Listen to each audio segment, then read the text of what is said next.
하나님께서 이스라엘 백성들 출애굽으로 하신 이후에 약 2달 만에 시내산에 도착하게 됩니다.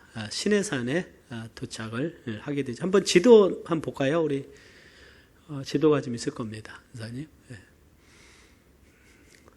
네. 자, 그 시내산 저기 좀 대충 아시겠죠, 어딘지?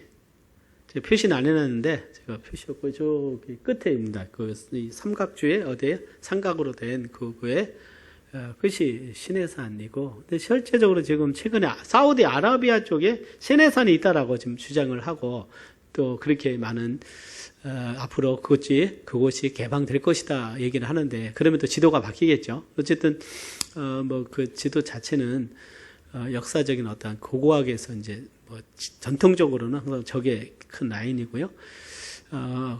그 다음에 그 시내산에서 1년 정도 있게 되죠. 1년 정도, 약 1년 정도 있으면서 하나님의 율법을 받고 십계명을 받고 또 성막을 짓고 또 제사법을 배우고 거룩한 백성으로 그들이 교육을 받습니다. 거룩한 나라, 제사장의 나라와 거룩한 나라가 되기 위해서 준비하는 과정이죠.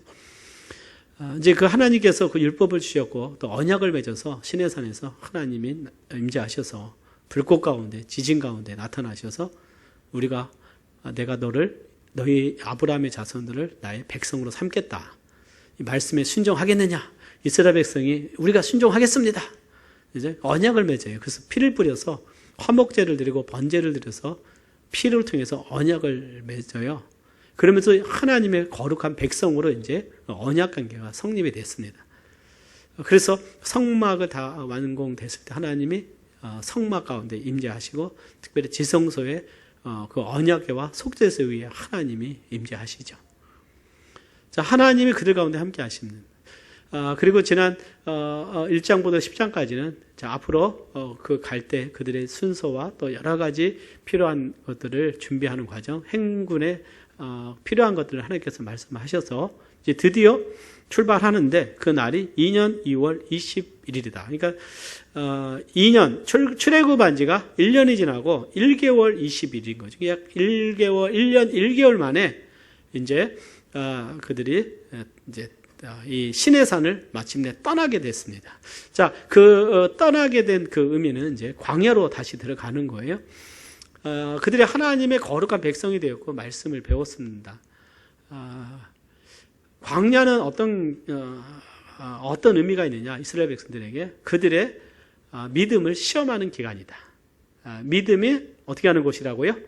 시험하는 곳이다. 그러니까 그들이 하나님 말씀에 순종하는지 안 하는지 가나안 땅에 들어가기 전에 가나안 땅에 들어가기 전에 그들은 하나님의 백성으로서 과연 믿음이 순종하는지 안 하는지를 하나님 앞에 검증이 되어야 되겠어요. 그러니까 광야라고 하는 것은 사람이 살지 않는 굉장히 어려운 땅이잖아요. 말이 광야지 우리 대한민국은 광야가 없어요. 이 사막과 같은 그런 광야가 없는데 그 광야로 들어간다는 것은 굉장히 어려운 거고 그 어려움을 통해서 하나님께서는 그들에게 진정 그들의 마음이 어떠한지를 하나님께서는 보기를 원하신 것이죠. 그것을 통과했을 때 하나님께서는 그들에게 가나안 땅을 주실 것입니다. 그 하나님의 순종이 뭐냐? 하나님이 요구하시는 것은 결국 그들이 순종할 수 있냐 하는 것이죠. 그러니까 본질은 뭐냐? 믿음이고 믿음의 본질은 순종이고 순종의 본질은 믿음인 것이죠. 그러니까 믿음과 순종이 같이 가는 것이죠. 그러니까 민수기를 통해서 이 광야 생활에 가장 중요한 건 뭐냐? 광야의 그 극한 환경 속에서 하나님을 신뢰하느냐 하는 것이죠. 그래서 그 광야로 그들이 들어가게 됩니다. 결론적으로는 그들이 광야에서 가나안 땅에 갈 수가 없었는데 히브리서에서는 뭐라고 말씀하고 있냐면 저희가 믿지 아니함으로 능히 들어가지 못했다고 그랬어요. 그러니까 하나님 말씀을 듣고 음성을 들을 때 그들은 불순종하고 하나님을 믿지가 않았습니다. 그리고 고린도전서 10장에도 이 광야 40년간의 광야 생활을 말하면서 저희가 광야에서 멸망을 받았느니라 그런 일을 우리의 뭐가 된다고 그랬어요? 거울이 되러 우리로 하여금 저희가 악을 즐겨한 것 같이 즐겨하는 자가 되지 않게 하려 하매니 그랬어요. 그러니까 오늘 광야를 우리가 배우면서 배우는 의미는 뭐냐면 그들의 광야에서 결국은 멸망을 받았는데 이것이 우리에게 거울이 돼서 우리는 이스라엘 백성들의 그 악을 본받지 말라는 것입니다. 그래서 오늘 우리도 동일하게 우리가 광야의 인생을 살아가면서 동일한 유혹을 받고 또 동일한 우리가 넘어짐이 있기 때문에 우리의 거울이 돼서 우리는 애굽 세대가 경험했던 그것을 경험하지 말라는 거예요. 애굽 세대는 세상에서 있다가 들어온 세대고, 그 다음에 가나안 땅에 들어갔던 세대는 그 애굽 세대가 아닌 어떤 그 새로운 세대죠. 여호수아가 새로운 세대인 것들을 우리가 보게 됩니다. 우리가 세상에 있었던 그런 삶을 살지 말고 하나님 앞에 우리가 새로운 순정의 삶을 살 것을 말씀하고 있습니다. 자, 그럼 이스라엘 백성들이 광야에서 살았던, 경험했던, 또 그들이 하나님을 실망시켰던 여러 가지 부분들을 보게 되면 원망과 불평, 그 다음에 하나님에 대한 반역입니다. 첫 번째가 이제 첫 번째 하기 전에요. 우리 10장 11절부터 36절까지 그들이 출발을 보여주고 있어요. 유다 지파가 첫 진으로 출발하게 되는데, 그 다음에 여기 특징이 뭐냐면 이제 21절 고하이는 성물을 메고 진행하다고 그랬어요. 근데 여기 특별히 이제 여기서 보게 되면 33절에 보면 그들이 여호와의 산에서 떠나 3일 길을 행할 때 여호와의 언약궤가 그 3일 길에 앞서 행하며 그들의 쉴 곳을 찾았고 그들이 행진할 때 낮에는 여호와의 구름이 그 위에 덮였었더라. 원래 고하 자손은 사진으로 나눠서 1진은 유다 자손, 그 다음에 그 세 지파가 있었어요. 그 다음에 두 진은 루벤, 세 번째가 에브라임, 네 번째가 단이면 에브라임하고 루벤하고 에브라임 중간에서 가야 되는데 특별히 언약궤는 더 앞서 간 이유는 뭐냐면 하나님의 그 인도하심에 대한 어떤 그들의 갈망, 하나님께서 원래는 중간에 가게 말씀하셨는데 이제 앞서갔다고 말씀하고 그들이 쉴 곳을 미리 찾았다 그랬어요. 그러니까 언약궤가 그들을 인도하고 특별히 하나님의 구름이 그들 위에 덮였다 이렇게 말씀했어요. 그러니까 이스라엘 백성들의 구름이 덮였다는 의미는 뭐냐면 하나님이 구름이 덮일 때 그 광야의 뜨거운 햇볕과 어려운 환경들을 어떻게 해요? 이 구름이 막아주는 역할을 했던 것을 암시하고 있습니다. 저녁에는 불기둥이 있었기 때문에 뜨거운 불이 또 그들을 데워주는 역할을 했다. 이렇게 우리가 생각을 할 수가 있어요. 그 다음에 이제 우리가 볼 수 있는 건 모세가 35절, 36절입니다. 우리 같이 우리가 한번 큰 소리를 읽어보겠습니다. 시작. 그들이 해가 떠날 때에는 모세가 가로되 여호와여 일어나서 주의 대적들을 흩으시고 주를 미워하는 자로 주의 앞에서 도망가게 하시고 도망하게 하소서 하였고, 그러니까 괴가 이제 떠나게 되면 이제 첫 번째 언약궤가 떠나게 되잖아요. 그러면 모세가 하나님 앞에 기도하는 거예요. 일어나서 주의 대적들을 흩으시고 주를 미워하는 자로 주의 앞에서 도망하게 하소서라고 큰 소리로 외칩니다. 그 다음에 괴가 쉴 때에는 36절 시작. 괴가 쉴 때는 가로되 여호와여 이스라엘 10,000,000인에게로 돌아오소서 하였더라. 그러니까 철저하게 모세가 하나님을 의지하면서 이제 새롭게 출발하는 그런 아름다운 그런 모습들을 보게 됩니다. 자, 출발을 참 좋게 출발을 하게 돼요. 근데 11절부터 이제 11장부터 문제가 생기기 시작을 합니다. 첫 번째, 그들이 문제가 어떤 것이 있냐면 우리 11장 1절 말씀 봉독하겠습니다. 시작. 백성이 여호와의 들으시기로 악한 말로 원망하며 여호와께서 들으시고 진노하사 여호와의 불로 불들 중에 붙어서 진끝을 사르게 하시매 그랬어요. 일단 광야의 이제 삶의 길을 이렇게 가게 되다 보니까 백성 중에 일부가 어떻게 악한 말로 원망하기 시작했다. 악한 말로 원망해. 어떤 그 원망이라는 것이 특별한 이유는 말씀하고 하지는 않지만 굉장히 어려운 환경 때문에 그들이 원망했다고 말씀을 하고 있는 거예요. 근데 그 원망을 하나님께서 들으시고 하나님께서 진노하셨어요. 그러니까 그들은 광야에서 견뎌야 됐습니다. 그들이 이 광야보다 더 어려웠던 시절이 애굽에서 압제당하고 그들이 원망하고 불평했던 시절이 있었는데 이제는 어떻게 그들 광야에서 애굽에서 홍해를 앞에서도 원망했고 또 그들이 계속해서 원망을 했어요. 이제 시내에 살아서 1년 동안 하나님의 그 말씀, 언약의 백성이 되었다면 이제 달라져야 되는데 하나도 변한 것이 없는 거예요. 하나님께서 진노하셔서 그 진 끝에서 불이 나게 하셔서 그들을 재앙을 내렸을 때 모세가 중보기도해서 하나님께서 그 징계를 멈추십니다. 그래서 그것을 다베라라고 했다라고 말합니다. 따라서 다베라예요. 다베라. 그래서 그것이 첫 번째 하나님 이스라엘 백성들의 원망과 진노입니다. 이거 뭐 원망하는 거죠. 우리 원망 잘합니까? 못합니까? 우리 성도님들 잘 안 하시죠? 여러분 그 고린도전서 10장 10절에 보면 이런 말씀이 있어요. 저희 중에 어떤 이들이 원망하다가 멸망시키는 자에게 멸망하였나니 너희는 저희와 같이 원망하지 말라 그랬어요. 그러니까 이스라엘 백성들과 같이 뭐 하지 마라? 원망하지 말라. 우리가 어려운 환경을 만납니다. 우리 재정적으로나 또 환경적으로 관계에서 어려움이 있을 때 우리가 막 원망하고 불평하기 쉽지만 우리는 그때마다 항상 어떻게 해요? 이 다베라를 생각하면서 우리가 원망하는 것을 하나님께서 기뻐하지 않으신다. 아멘. 그래서 작은 것에서부터 우리 원망 대신 감사하는 습관들을 우리가 갖기를 바랍니다. 그러니까 오늘 우리 이 세상은 원망이 가득하지 않습니까? 원망이 가득해요. 그래서 막 서로 민족끼리 전쟁도 하고 또 서로 다투고 사람 밥 먹다가 막 다투고 원망이 더 큰 죄의 불씨가 되는 것들을 보게 됩니다.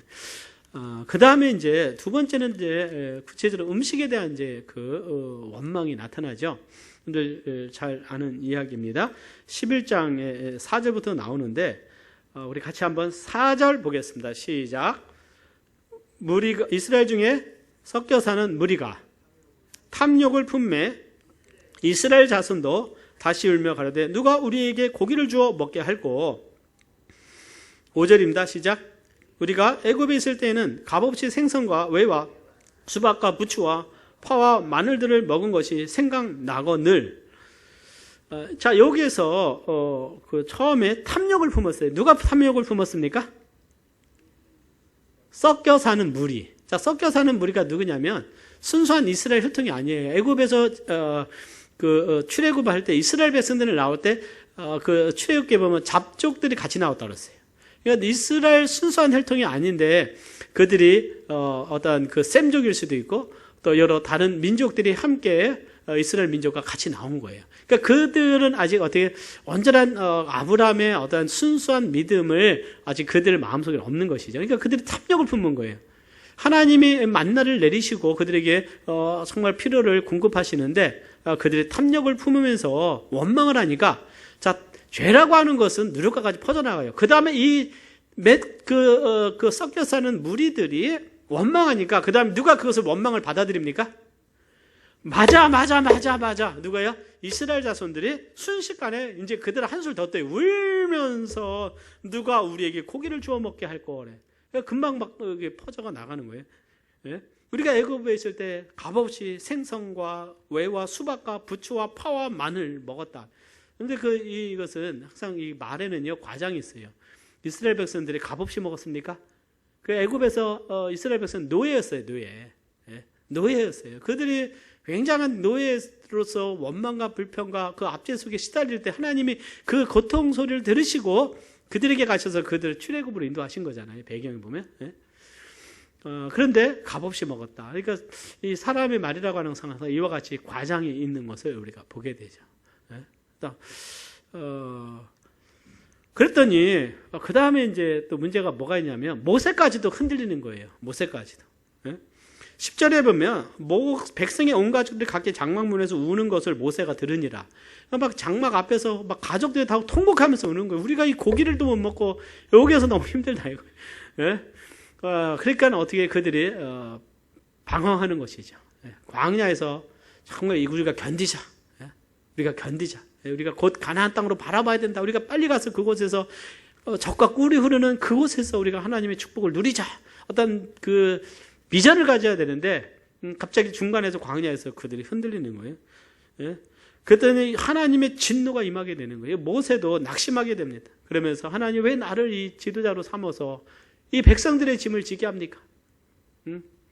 내가 이들을 낳은 사람도 아닌데 내가 왜 이들을 이렇게 인도해야 됩니까? 낙심하는 거예요. 모세도 사람이기 때문에 낙심이 될 수 있어요. 하나님 저에게 은혜를 베풀어 주십시오. 그러면서 뭐라 그래요? 저를 죽여주십시오. 죽여주십시오. 근데 그 성경에 보면 사역을 하다가 도망가서 차라리 죽는 것이 낫사오니 죽여달라고 했던 인물이 또 누구 있어요? 누굽니까? 로뎀나무 아래서 유명했던 엘리야 선지자도 그랬어요. 딸을 죽게 하소서. 그러니까 로뎀나무 하면 이름이 굉장히 고상하잖아요. 굉장히 멋진 나무 같은데 실제 이스라엘 가서 로뎀나무 보면 이게 가시 그냥 그 쌀이나무 같아요. 쌀이나무.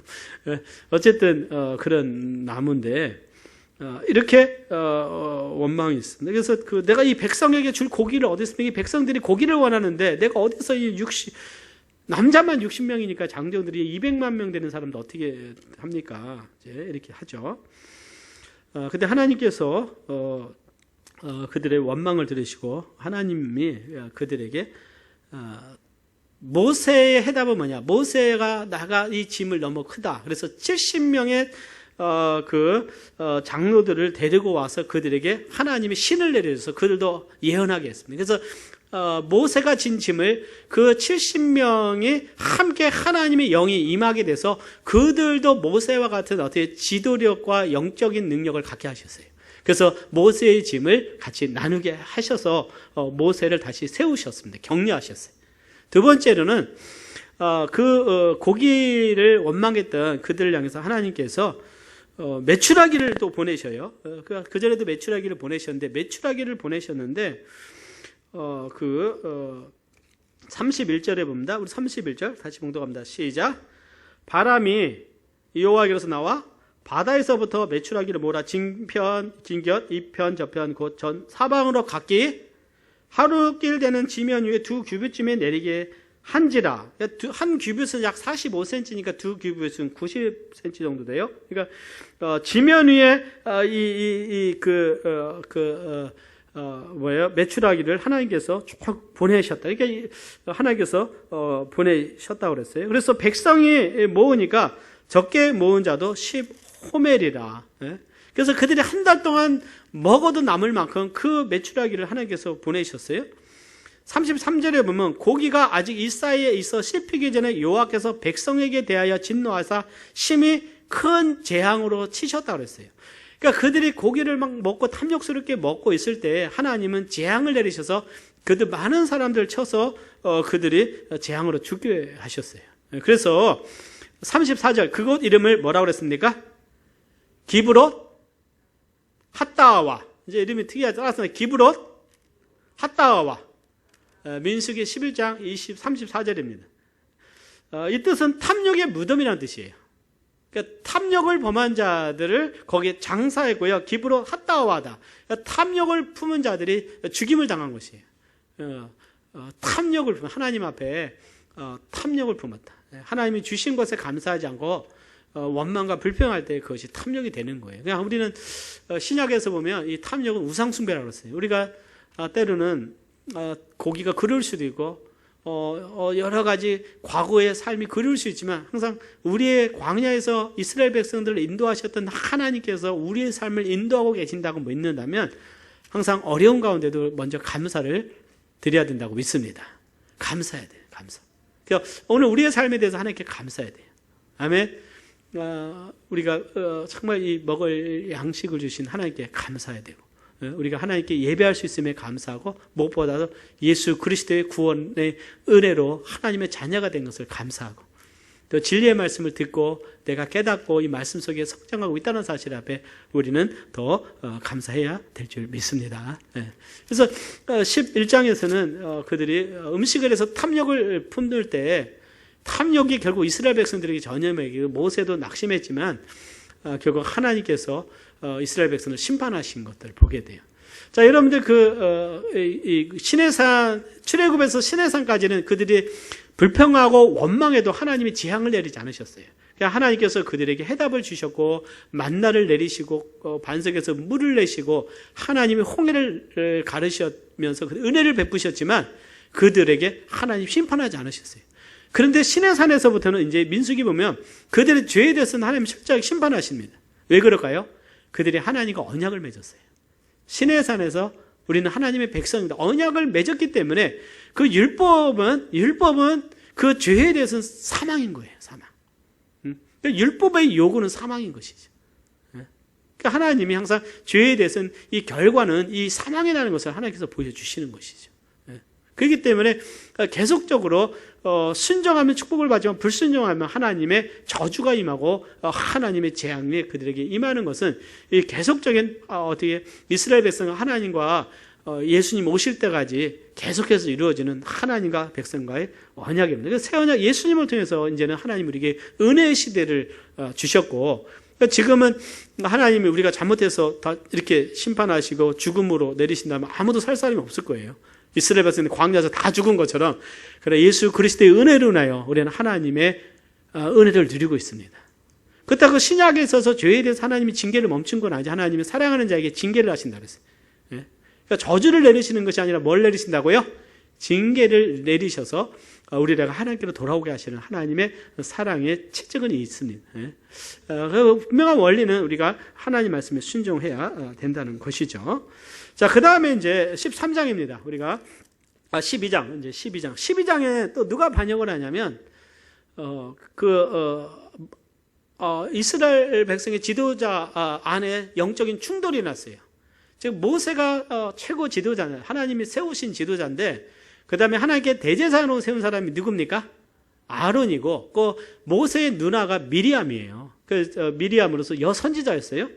자, 12절 같이 봉독합니다. 시작. 12장 1절 시작. 모세가 구스 여자를 취하였더니 그 구스 여자를 취하였으므로 미리암과 아론이 모세를 비방하니라.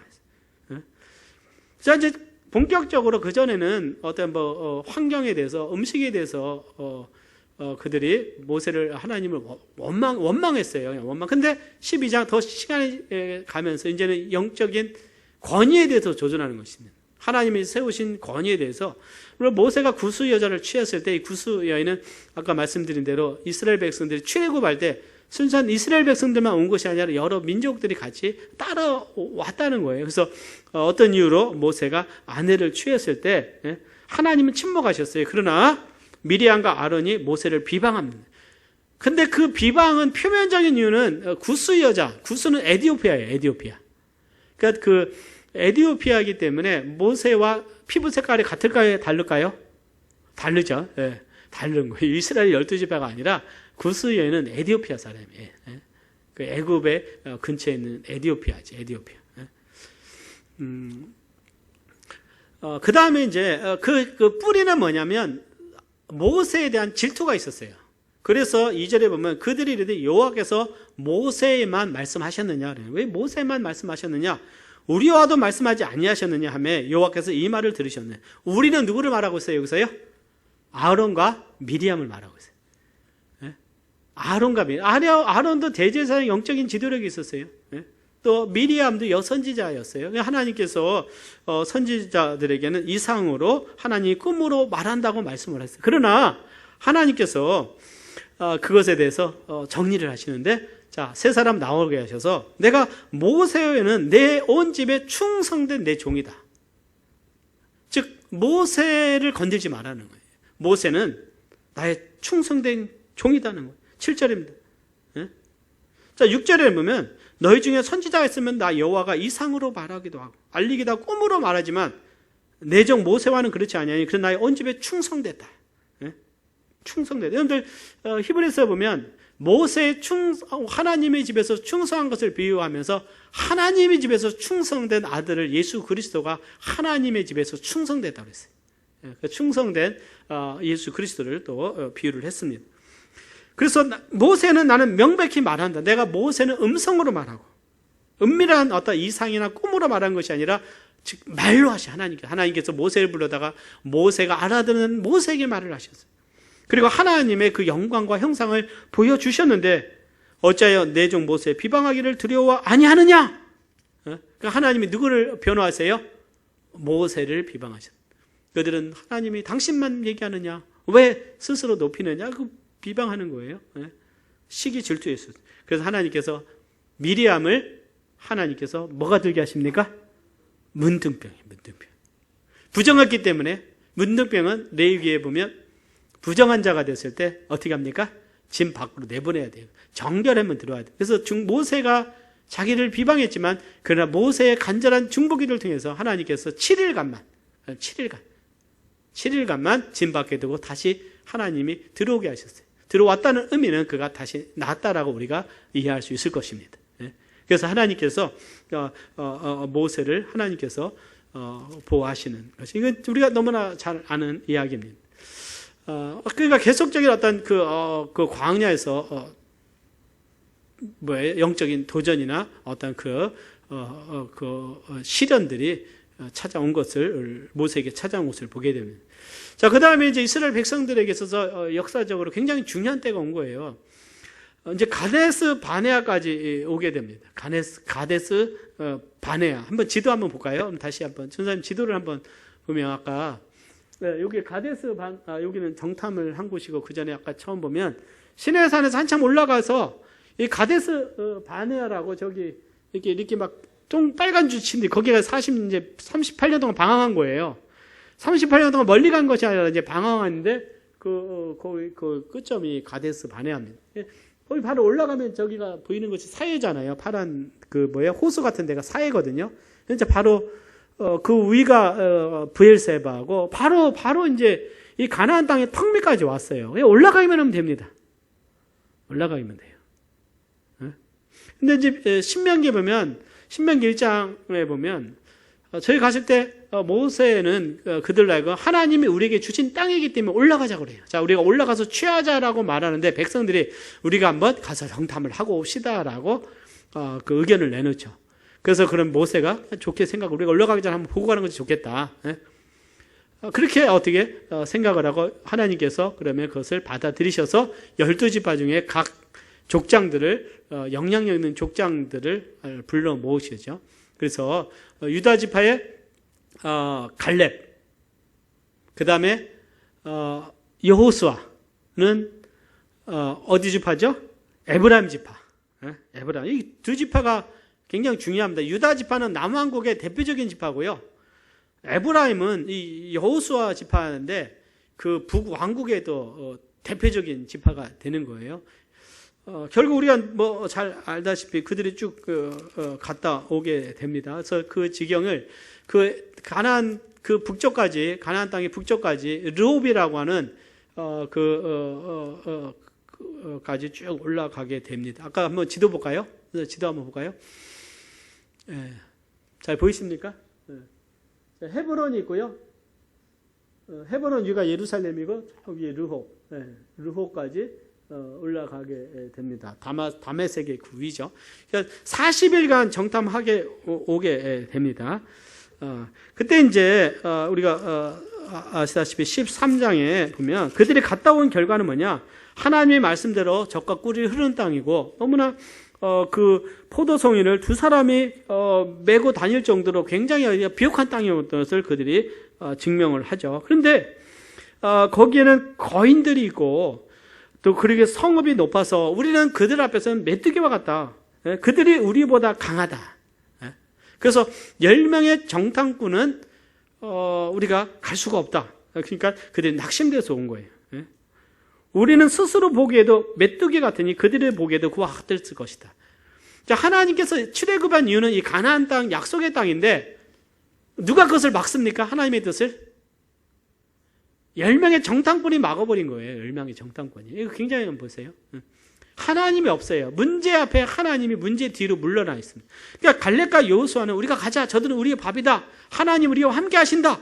그들은 모든 문제 앞에 누구를 두신 거예요? 하나님을 앞세운 것이다. 하나님이 이제까지 인도하셨는데 그들이 무슨 문제가 되겠어요? 전혀 문제가 안 되죠.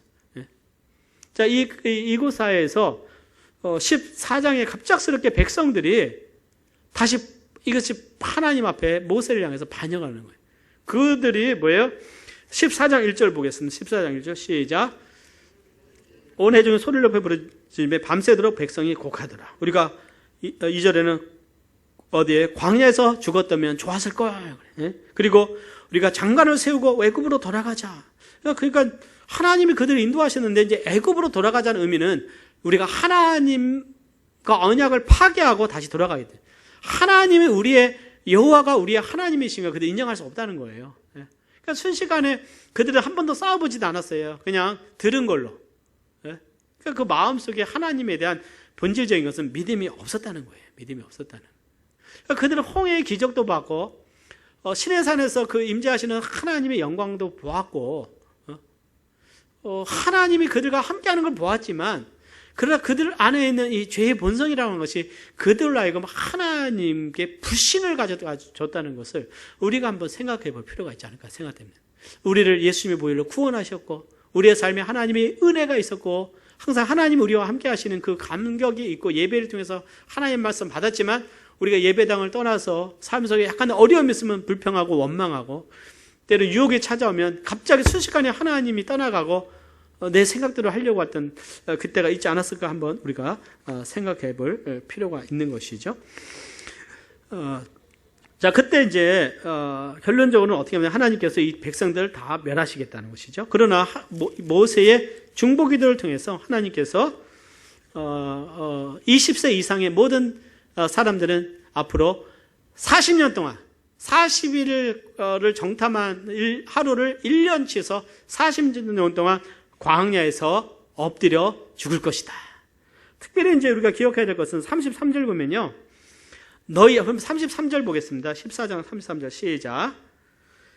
너희 자녀들은 너희의 패역한 죄를 지고 너희 시체가 광야에서 소멸되기까지 40년을 광야에서 유리하는 자가 되리라. 여기서 이제 기억해야 될 건 뭐냐면 그 아버지 세대의 죄로 인해서 이스라엘 자녀들이 곧바로 가나안 땅에 들어갔으면 얼마나 그들이 하나님의 축복 가운데 하나님이 그들을 보호하시고 그들 하나님께만 순종하면 하나님은 모든 대적들을 물리치실 것인데 불순종하기 때문에 그 자녀들이 40년 동안 광야에서 같이 어떻게 해요? 패역한 죄를 지고 광야에서 그들이 살아야 됐다는 그것이 있는 거예요. 그 부모들은 물론 다 광야에서 죽게 되겠지만 그래서 고통이 있다는 것이죠. 때는 우리 부모가 하나님을 떠나게 되면 자녀들이 거기에 대해서 죄에 대해서 대가지불로 그거에 대한 고통을 받을 수 있다는 사실을 우리 너무나 잘 알고 있어요. 그 원리들은 다 똑같습니다. 항상 우리는 우리가 하나님 앞에서 말씀 속에 살아가도록 힘써야 될 줄 믿습니다. 말씀으로 우리가 살아가야 돼요. 그러나 믿음의 사람 여호수아와 갈렙은 들어간다는 것이죠. 자, 하나님이 그런 말씀하니까 이스라엘 백성들이 눈이 번쩍 뜨는 거. 아니, 올라가겠습니다. 그래서 백성들이 그 다음 단계 어떻게 해요?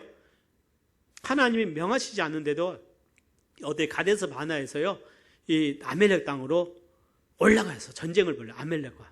그런데 하나님이 함께하지 않으니까 패해서 도망하게 됩니다. 그래서 하나님이 인도하심 받지 않고 이제는 자아로 갔을 때 하나님이 함께하지 않는 그런 모습을 보게 되면서 그들은 본격적으로 광야 38년이 시작이 되는 거예요. 38년에 광야 생활 총 40년을 그들은 광야에서 살아야 된 것을 보게 돼요. 특별히 이제 15장은 15장 2절 보겠습니다. 같이 한번 봉독해 보겠습니다. 시작. 이스라엘 자손에게 고하여 그들에게 이르라. 너희가 내가 주어 거하게 할 땅에 들어가서 여호와께 화제나 번제나 소원을 갚는 자나 낙헌제나 정한 절기제 소나 양으로 여호와께 향기롭게 드릴 때는, 자, 여기에서 의미는 뭐냐면 왜 이 15장이 계속 광야의 방향을 얘기하다가 이 하나님께 드리는 제물 의미하는 의미는 뭐냐? 그것은 그럼에도 불구하고 하나님께서 이스라엘 백성을 광야로 인도하실 것을 전제를 하는 거예요.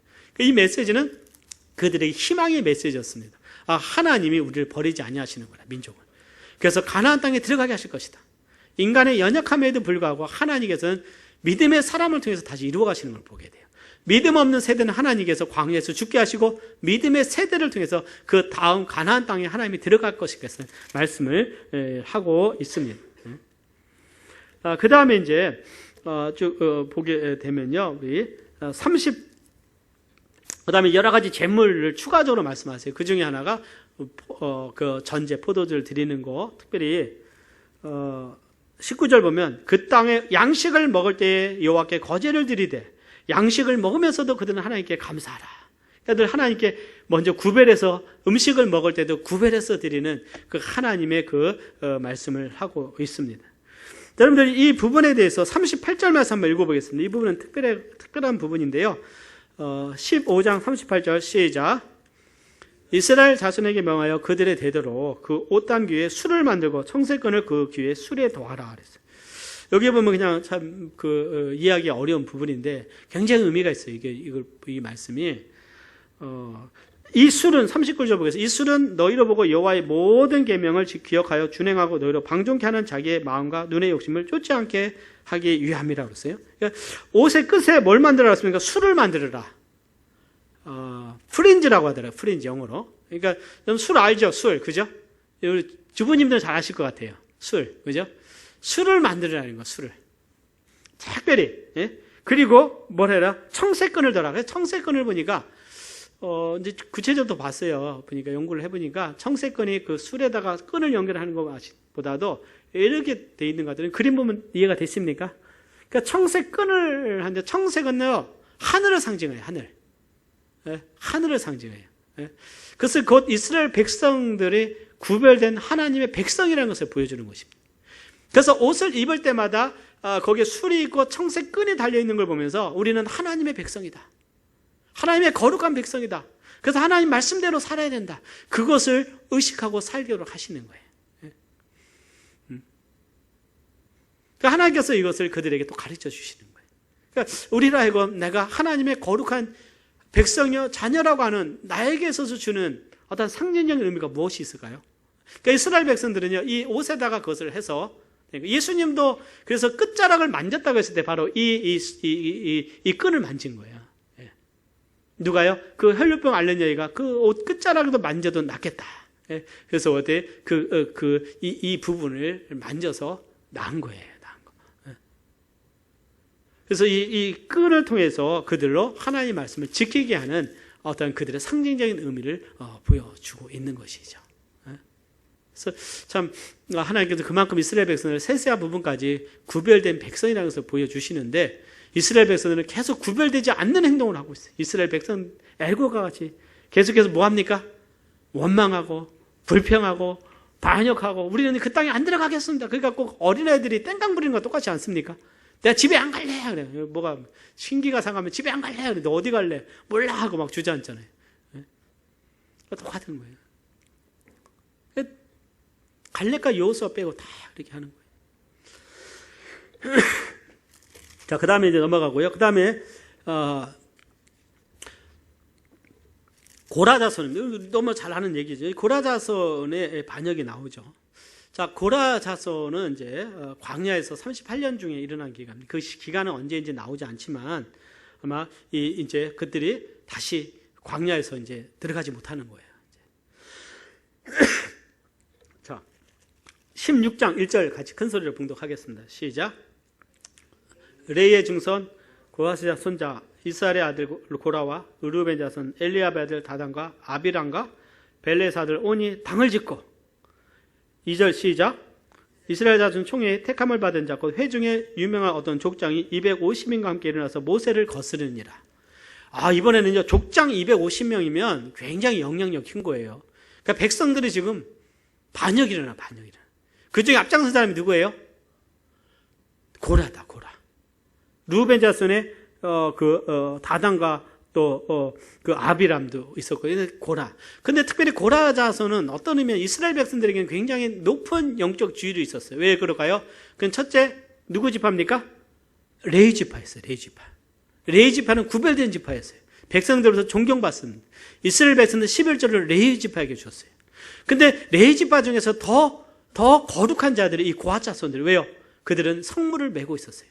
그러니까 모세, 아론 다음으로 어떻게 보면 고핫 자손인데 이 가장 밑에서 이제 이 고라가 일어나는 거예요. 그러면서 말하기를 너희가 거스렸어요. 네? 너희가 3절 보겠습니다. 너희가 분수에 지나도다 회중이 다 각각 거룩하고 여호와께서도 그들 중에 계시거늘 너희가 어찌하여 여호와의 총에 의해 스스로 높이느냐 그랬어요. 자, 아론과 모세를 향해서요. 너희가 분수에 지금 지나치지 않냐? 왜 너희들만 이 성막에서 이 거룩한 일을 하고 제사 드리고 하나님 말씀을 우리에게 전달하느냐? 우리 다 거룩하고 하나님 우리와 함께 하신다고 했는데, 예? 그러니까 이 말이 부분적으로 맞고 부분적으로 맞지 않아요. 왜? 하나님은 이스라엘에서도 거룩한 백성으로 삼았죠. 예? 그러나 그 뭐예요? 그는 하나님이 그들 가운데 아론과 모세를 구별해 세우신 것에 말하지 않는 거예요. 그러니까 항상 어둠의 역사는 항상 일반적인 것을 가지고 그 다음에 어떻게 해요? 전체는 말하지 않습니다. 그 다음에 그랬을 때 이제 모세가 어떻게 합니까? 이게 굉장히 영적인 도전이기 때문에 정면대거든요. 모세가 정면대거든요. 자, 그러면은 하나님께서 구별하신 자가 누군가 우리가 보자. 그러니까 250명의 그 등의 족장들과 어떤 백성들을 대표해서 왔기 때문에 굉장히 큰 도전이었어요. 그 대신 향로에 불을 담고 하라 그랬어요. 향로에 불을 담고. 그런데 그 향로는 누가 분향할 수 있는 자격이 있습니까? 제사장들만이 하죠. 우리가 이제 역시 제사장들. 향로에 불을 담고 하라. 250명이 반역한 자들이 향로에 다 불을 담고 이제 찾아와요. 자, 그때 그들이 어디 분향을 하게 됩니다. 그럼 누가 하나님이 구별한 사람이냐 보자. 예? 그리고 그들 책망하죠. 그래도 보세요. 너희들을 하나님이 레인으로 9절 10절입니다. 레인으로 구별하셔서 정말 성막에서 봉사하게 하는 것이 이 작은 일이냐. 이거 굉장히 큰 일이다. 예? 10절입니다. 하나님이 너와 내 모든 형제 레위 자손으로 너와 함께 가까이 오게 하신 것이 작은 일이 아니오늘 너희가 오히려 제사장의 직분을 구하느냐. 그러니까 하나님은 레위 자손을 구별했어서 성막에서 섬기게 하고 성막을 옮기고 그들 특별히 고핫 자손은 더 하나님의 성물을 정말 옮기는 특권을 주셨는데 이제는 한술 더 떠서 제사장의 직분을 구하느냐. 제사장이 하는 일을 네가 왜 훔쳐가려고 뺏어가려고 하느냐. 바로 책망을 합니다. 그리고 아론이 어떤 사람인데 네가 그를 원망하느냐. 어떤 이것은 제사장에 대한 도전인 거예요. 대제사장이 들어. 그리고 다단과 아비람은 우리를 적각골이 흐르는 애굽에서 우리를 인도해서 이 광야에서 죽이려고 하고 우리 스스로 왕이 되려 하느냐. 정치적인 어떤 그런 도전을 줍니다. 자, 그때 하나님이 그들 어떻게 다 분양하고 합니다. 하나님이 나타나셨어요. 하나님이 어떻게 합니까? 내가 이 모든 이 회중들을 하나님은 멸하시겠다고 하나님 또 말씀하세요. 그러니까 그 12 정탐꾼이 반역했을 때도 그 백성들이 다 모세에게 돌을 던지고 돌아가려고 할 때 하나님이 멸하려고 하실 때 그 모세의 중보기도로 살게 됐는데 이번에도 하나님이 다시 그들을 다 멸하려고 하니까 한 사람이 범죄했는데 왜 온 회중에게 하나님이 진노하십니까? 또 중보합니다. 그리고 나서 하나님이 그들에게 말씀하시죠. 자, 다 떠나라. 구분합니다. 이제 자, 그 다음에 이제 어떤 일이 일어나느냐? 32절, 16장 32절입니다. 32절.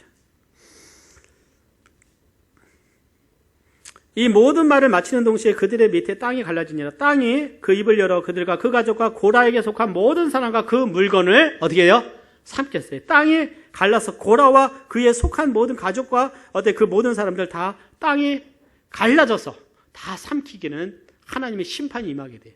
그러니까 모세가 그런 말을 해서 하나님께서 그들을 징계합니다. 30절에 보면 산채로 음부에 빠지게 하시면 이 사람들이 과연 여호와를 멸시한 것인 줄은 너희가 알리라. 하나님 멸시한 거예요. 하나님이 세운 영적인 제사장 아론과 모세를 멸시한 것은 어떻게 그를 세운 하나님을 멸시한 것이다. 그 다음에 33절 그들과 그 모든 소속이 산채로 음부에 빠지며 땅이 그 위에 합하니 그들이 총회 중에서 망하니라. 그 다음에 막 백성들이 어떻게 땅이 갈라져서 그를 삼키니까 막 도망가고 막 혼돈이 일어나요. 그때 35절 여호와께서 불이 나와서 분향하는 250인을 소멸하였더라. 분향하는 250명은 어떻게 해요? 하나님의 불이 나와서. 여러분들 그 나답과 아비후가 하나님의 성소에서 하나님이 명하지 않은 다른 불을 들지 여호와 불이 나서 하나님이 그를 죽였어요. 동일하고 하나님의 거룩한 이 그 어떻게 분향 그것을 가지고 하나님의 이름을 더럽혔을 때 프로페인한 성물을 범하게 된 거예요. 불이 나와서 그들을 250명이 즉석에서 죽게 된 심판을 하나님이 내리십니다. 그리고 하나님께서는 모세를 통해서 엘르아살이 250명이 가졌던 이 분향을 다 어떻게 해요? 다 두드려가지고 그것을 분향단을 다시 싸라고 그래요. 그래서 이것이 증거가 돼서 다시는 어떻게 해요? 이들 고라와 같이 죄를 범하지 많은 징표로 삼으라. 하나님 말씀하셨어요. 굉장한 하나님의 심판이 임하게 되는데 이제 그 다음이 문제예요. 그러면 하나님으로부터 징계가 났으면 백성들이 하나님을 두려워해야 되는데 마음에 이스라엘 백성들도 어느 정도 반역적인 마음이 있었던 거예요. 그래서 하나님의 온 백성을 다 멸하려고 하셨는데 그들이 원망하면서 모세 당신이 이 모든 이 이스라엘 사람 여호와의 백성을 죽였다라고 원망을 하니까 또 하나님께서 순식간에 어떻게 해요? 연병으로 그들을 재앙을 내리셨어요. 그때 아론이 향로를 취해서 그 단에 불을 취하다가요, 그것을 회중에 가서 속죄하게 됩니다. 그러니까 아론의 제사장의 중보 사역을 하게 돼요. 그래서 연병이 그쳤는데 그날의 죽은 자가 14,700명이었어요. 자, 우리 48절 49절 봉독을 해보겠습니다. 시작.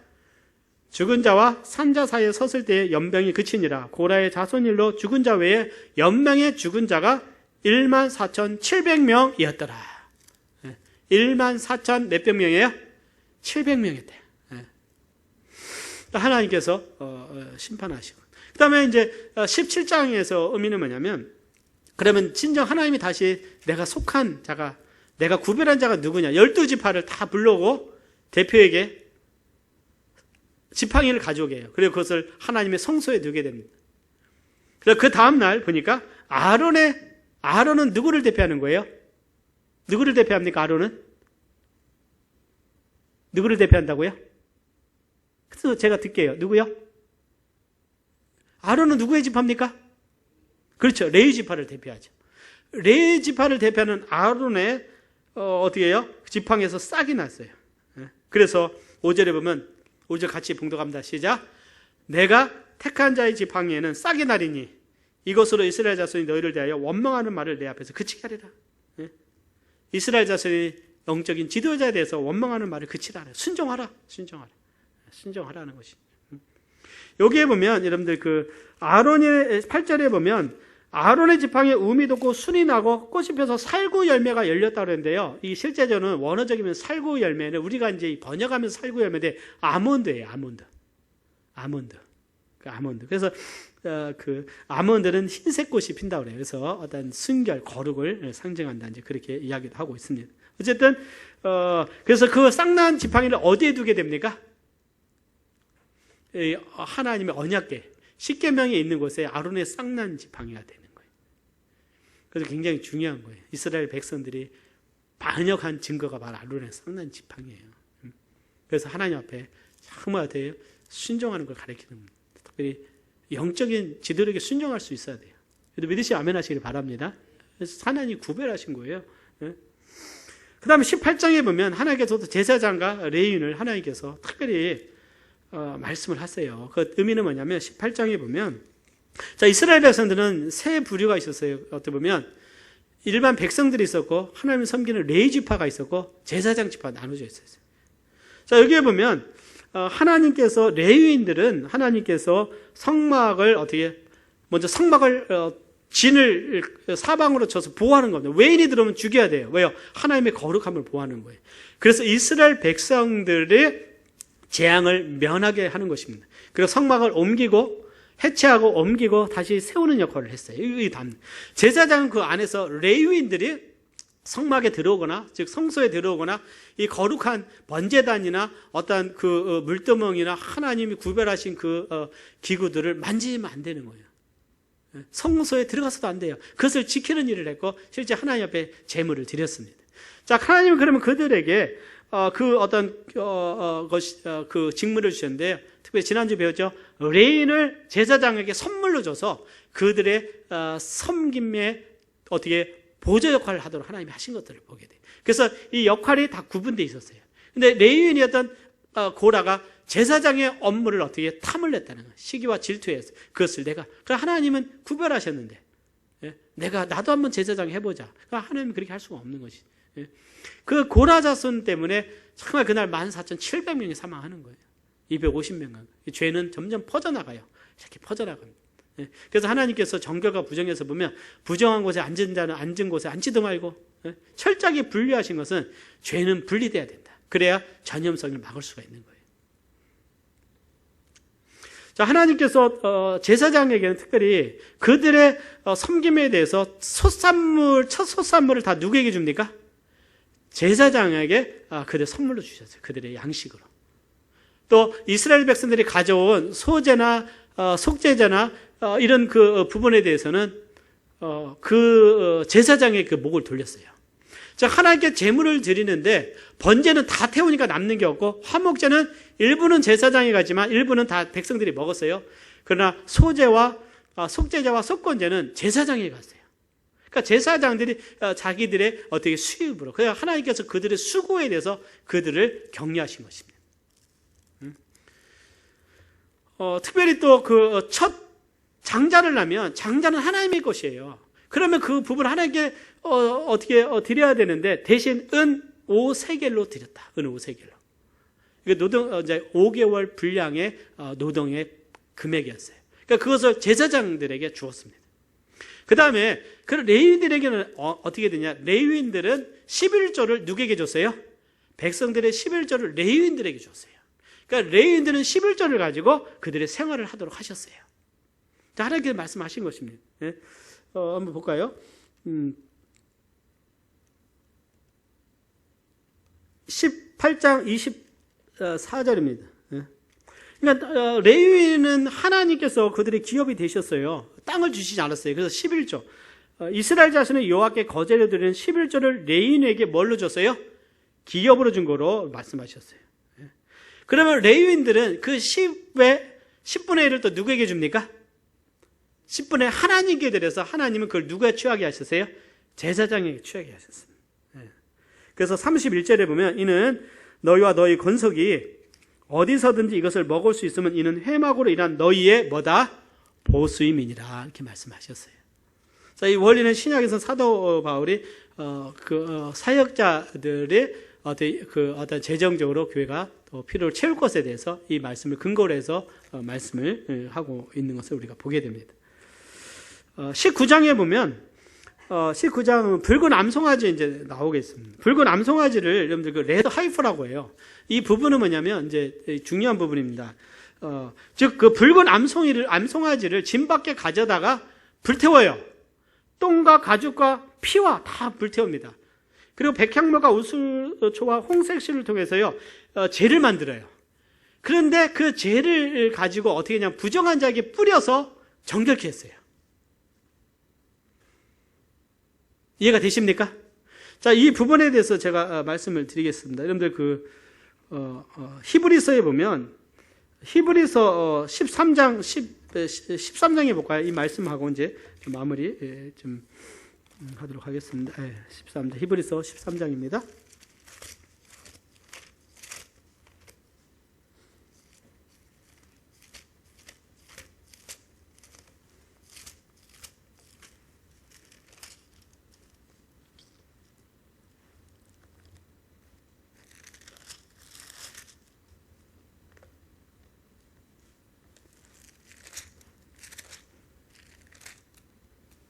자, 13장이 아니고요.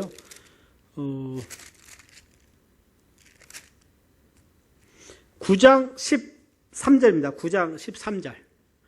신약에 보면 이 암송아지 제에 대해서 언급이 되어 있어요. 자, 9장 13절 같이 봉독합니다. 시작. 염소와 황소와 피와 및 암송아지 제로 부정한 자에게 뿌려 그 육체를 정결케 하여 거룩케 하거든. 그러니까 암송아지 제가 뭐냐면 이 암송아지 제를 암송아지를 태워서 그 재로 뿌려서 정결케 한 거예요. 그래서 그렇게 하도록 말씀을 하셨습니다. 이것은 바로 속죄하는 예수님의 보혈을 상징을 하고 있어요. 자, 마지막입니다. 진짜 마지막이에요. 자, 그 다음에 이제 20장, 여러분들 집중력이 많이 떨어지시죠. 20장에 보면 이제 미리암이 가데스 바네에서 죽게 되고 그 후에 물이 없어서 원망할 때 하나님께서 모세에게 물을 명해서 뭐라고 합니까? 반석에 명해서 물을 내라고 하는데 모세가 어떻게 해요? 지팡이로 2번 두드리게 돼요. 그래서 그것을 해서 모세는 약속의 땅에 들어가지 못했다. 하나님의 거룩함을 드러내지 못했다. 결국 모세도 죽게 되고 결국 가나안 땅에 들어가지 못하고요. 아론도 죽게 되고 미리암도 죽게 되고 결국 하나님 말씀대로 누구만 들어가게 됩니까? 갈렙과 여호수아만 들어가게 되는 거예요. 오늘 이것을 보면서 광야는 시험의 장소다. 우리가 쭉 38년간의 어떤 그 역사들을 우리가 오늘 보게 되면서 실패의 원인이 무엇인가? 결국 그들은 비전이 없었고 인생의 목적이 없었다. 자신들의 정체성에 대한 믿음이 없었고 하나님에 대한 믿음이 없었어요. 오늘 광야 같은 우리의 삶에 하나님을 따라서 믿음으로 순종함으로 광야, 이 세상이 광야예요. 하나님 말씀에 순종함으로 승리하는 우리 모두가 되기를 바랍니다.